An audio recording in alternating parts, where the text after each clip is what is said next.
drone and missile attacks against Ukraine since the beginning of the war, striking government buildings and civilian homes alike, hitting our EU office in Kyiv, the representation of our union. The threats to our union are also rising.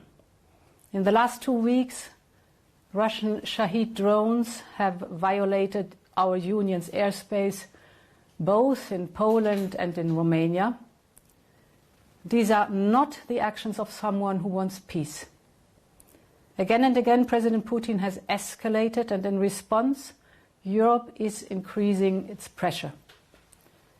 This is why today I'm presenting the 19th package of sanctions. First, on energy. Russia's war economy is sustained by the revenues from fossil fuels. We want to cut these revenues. So we are banning imports of Russian LNG into European markets. It is time to turn off the tap. We are prepared for this. We have been saving energy, we have been diversifying supplies, we've been investing in low-carbon sources of energy like never before. And today these efforts pay off. Then we have just lowered the crude oil price cap to $47.6. To strengthen enforcement, we are now sanctioning 118 additional vessels from the shadow fleet. In total, more than 560 vessels are now listed under EU sanctions. Major energy trading companies, Rosneft and Gazprom Neft, will now be on a full transaction ban. And other companies will also come under asset freeze. We are now going after these who fuel Russia's war by purchasing oil in breach of the sanctions. We target refineries, oil traders, petrochemical companies in third countries, including China.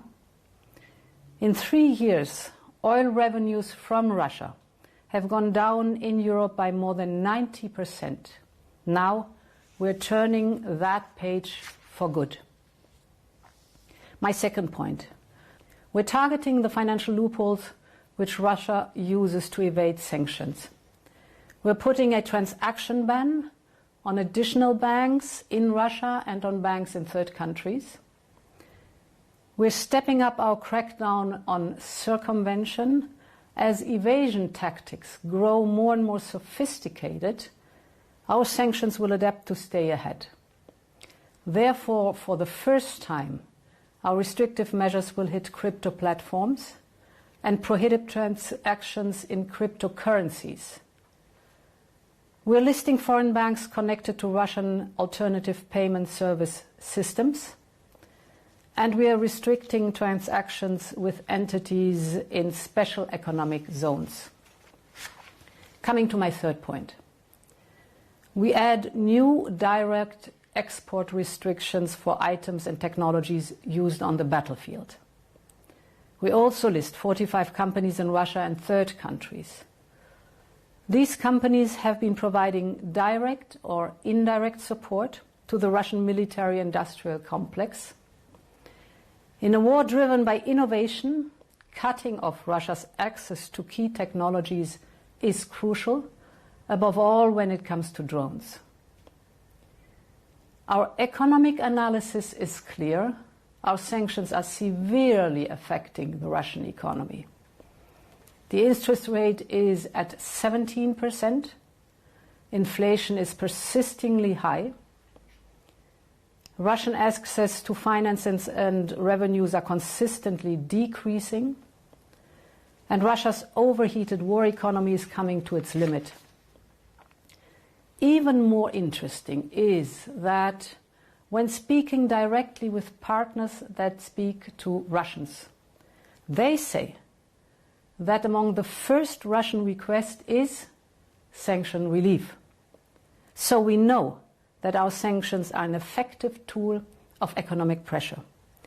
And we will keep using them till Russia comes to the negotiation table with Ukraine for just and lasting peace.